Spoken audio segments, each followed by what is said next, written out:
लोकार्पण के कार्यक्रम में ये पुस्तक शुद्ध रूप से हमारे आध्यात्मिक पुरुष स्वामी श्री विराजमान हैं और वैज्ञानिक पुरुष डॉक्टर आर एस दुबे विराजमान हैं और शिक्षा के क्षेत्र से हमारे कुलपति महोदय विराजमान हैं और हमारे विशिष्ट अतिथि के रूप से श्री न्यायाधीश पी.टी. मिश्रा जी विराजमान। तो कहने का अर्थ ये है कि शिक्षा विभाग, न्याय विभाग और आध्यात्मिक विभाग तो सर्वोपरि विराजमान है ही और एक वैज्ञानिक भी इस सभा में विराजमान है। ये इस सभा का एक विशिष्ट समन्वय है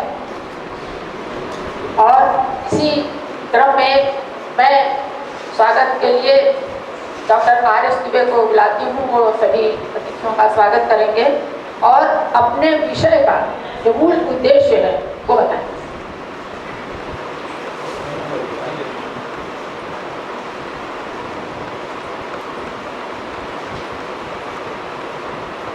भगवती गंगा के इस रम्य तट पर पूज्यपाद महाराज जी को प्रणाम करते हुए मैं स्वामी श्री के चरणों में अपना नमन अर्पित करता हूँ और इस विशेष कार्यक्रम में पधारे हुए हमारे मुख्य अतिथि श्री पी.टी. मिश्र जी का जो जिला न्यायाधीश रह चुके हैं, मैं उनका हृदय से स्वागत करता हूँ, अभिनंदन करता हूँ।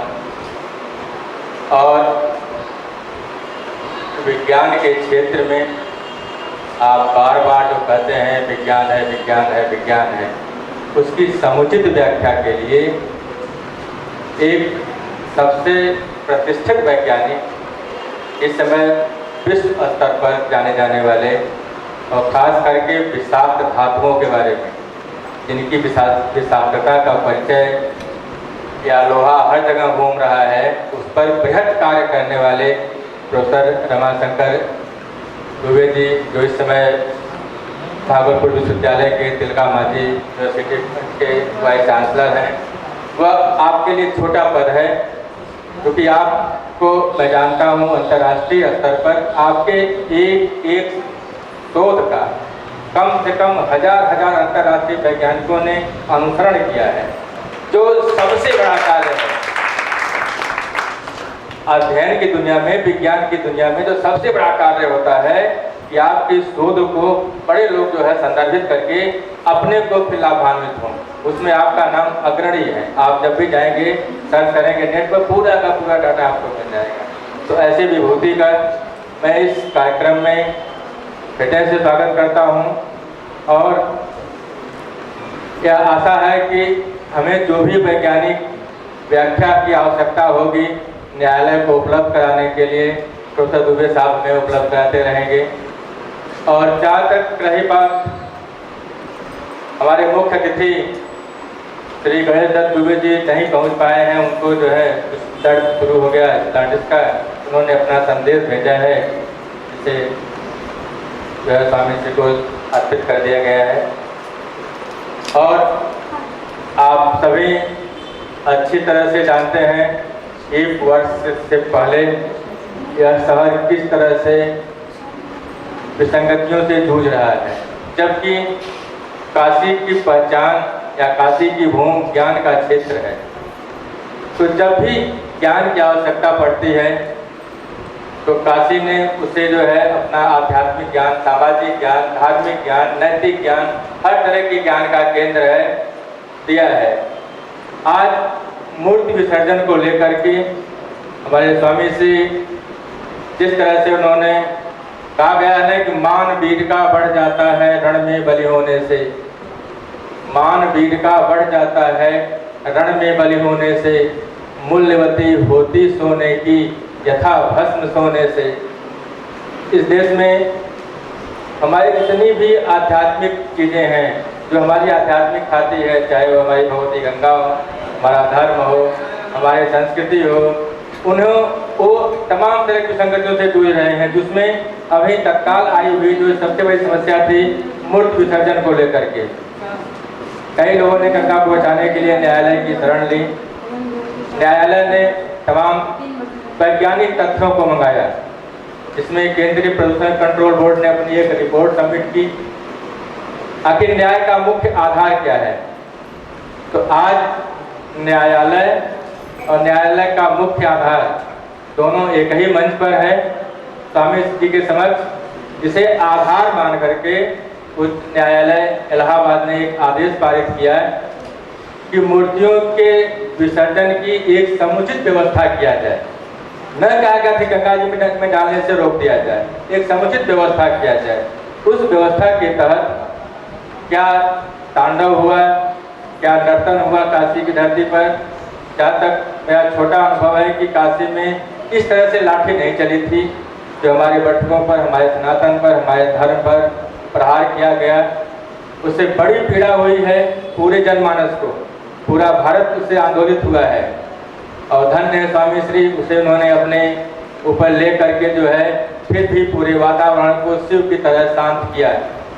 आज उसी शक्ति के लिए हम इस सभा का जो है आयोजन किया गया है कि किस तरह से हम उसका विसर्जन करें। तो जो कार्यक्रम किया गया, जो विसर्जन के लिए यहाँ पर तालाबों को खोदा गया, जिन्हें गंगा सरोवर, गंगा के किनारे गंगा सरोवर का नाम भी दे दिया गया, जो सर्वथा उचित नहीं है, और बालू में ही जो है उस तरह से पानी को डाला गया, वहाँ सड़ाया गया, हमारे पब्लिक मनी को खर्च किया गया बेतहाशा, इसका कोई वैज्ञानिक औचित्य नहीं था। जब परीक्षण करके देखा गया तो उनका कोई वैज्ञानिक औचित्य नहीं था। न ही न्यायालय के आदेश का ठीक से अनुपालन ही हुआ। इसे न्यायालय के आदेश का अनुपालन नहीं करेंगे, अगर उसे हम बहुत सूक्ष्म स्तर पर जाएं तो अवहेलना ही कही जाएगी, जो मुझे समझ में आ रहा है। क्योंकि उसने यह नहीं कहा था कि आप धन बहा दीजिए, गलत व्यवस्था दे दीजिए, हमारे सनातन, हमारे धर्मों पर आप लाठी प्रहार कर दीजिए। यह आदेश का कहीं कोई जो है उद्देश्य नहीं था। हाँ, वैज्ञानिक तरीकों की कमी रह गई। जो वहाँ कहा गया या हमारा प्रशासन अगर ऐसी व्यवस्था दिया तो क्या उसके पहले उसके पास कोई अध्ययन था कि जिस आधार को वह निर्णय ले लिया? क्या मैं जानना चाहता हूँ स्वामी श्री से जिसे कि क्या प्रशासन ने या शासन ने आकर के आपसे कोई विमर्श किया कि क्या उचित है, इसका क्या एक रास्ता निकाला जाए? कुछ नहीं चाहता। मुझे लगता है सीधे आदेश का अनुपालन करना है। मुझे अपने उस आस्था का, जो आस्था का भी केंद्र हमारी भगवती है, उन्हें ला करके कुंडों में, तालाबों में यथा कदा डाल दिया गया।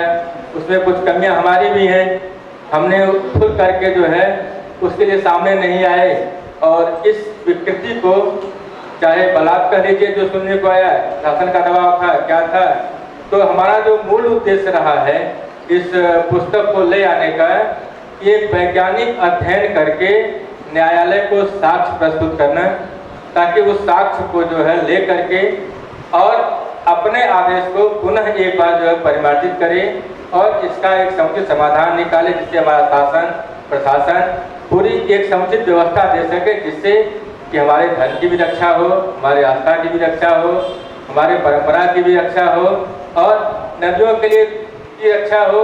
इसके लिए हमारा सनातन, हमारा वेद सदा से समर्पित है। वेद का विषय यही रहा है किस तरह से पर्यावरण की रक्षा हो, किस तरह से पांचों तत्वों को किस तरह से उसका समन्वय होता है, फिर प्रकृति बनती है, प्रकृति क्या क्या करती है, इन सबको जो है समेटते हुए इस पुस्तक का जो है समापन किया गया है। और कहीं से इसमें कोई नई डिजाइन नहीं डाली गई है। जो डिजाइन किया गया है यहाँ के प्रशासन द्वारा, उसका सीधे वैज्ञानिक अध्ययन करके उसके रिजल्ट को आज आपके सामने प्रस्तुत किया गया है। आप लोगों का आशीर्वाद से उसे न्यायालय में सौंपा जाए और न्यायालय उसे पुनर्विचार करके, अगर कोई न्यायालय को अवरोध होता है, हमारा निवेदन न्यायालय से है कि वो अपनी स्वयं एक कमेटी गठित कर ले, जिसमें जैसे उच्च वैज्ञानिक जो वास्तव में वैज्ञानिक हैं, आजकल छद्म वैज्ञानिक भी पैदा हो गए हैं, सरकारें वैज्ञानिक पैदा कर लेती हैं, सरकारें धर्म पैदा कर ले रही हैं, सरकारें शंकराचार्य पैदा कर ले रही हैं। अरे जो हमारे यहाँ स्थापित है उस पर आप प्रहार क्यों कर रहे हो? यह तो लोकतंत्र है। और मैं स्वामी जी से भी पूछ रहा था अभी परसों ही कि क्या ऐसी कोई व्याख्या है जो वेद में नहीं है, ऐसा कोई विज्ञान है जो वेद में नहीं है। दुबे साहब बताएंगे अच्छी तरह से कि शायद नहीं है। अभी तक विश्व का जितना वैज्ञानिक मंच है, किसी ने ऋग्वेद के एक भी मंत्र को गलत नहीं ठहराया है आज तक, और हजारों वैज्ञानिक सिद्धांत अब तक कर चुके हैं। तो क्या तत्व है, उसके साथ अगर हम चलें तो धर्म की गोद से विज्ञान पैदा हुआ है, और विज्ञान जिस दिन या जिस क्षण अपना धर्म छोड़ता है वह शून्य हो जाता है, वह मर जाता है। क्योंकि विज्ञान का भी अपना एक धर्म है, उस धर्म को धारण करने के बाद तब विज्ञान एक कदम आगे बढ़ता है। इन्हीं शब्दों के साथ मैं पुनः आप सबका स्वागत करता हूँ और आगे कार्यक्रम के लिए